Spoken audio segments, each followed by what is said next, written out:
मी लिहिलेली कविता म्हणजे त्या दोघांमध्ये छोटासा प्रेम काव्य संवाद आहे. तर चला तो काव्य संवाद मी तुम्हाला ऐकवते.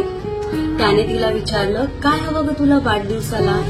तेव्हा ती उत्तरली, तुझ्या ओंजळीत फुलाण केसात माझ्या माळायला, माझ्या आवडीचे पुस्तकान आठवणीत मला वाचायला, माझ्यासाठी फक्त एक गाणं लागेना तुला गायला, संध्याकाळच्या मंद प्रकाशात आवडेल तुझ्यासोबत चालायला, अथांग अशा समुद्रावर तुझ्यासोबत सूर्यास्त आवडेल पाहायला, आणि देवाकडे तुलाच फक्त आजन्म आवडेल मागायला.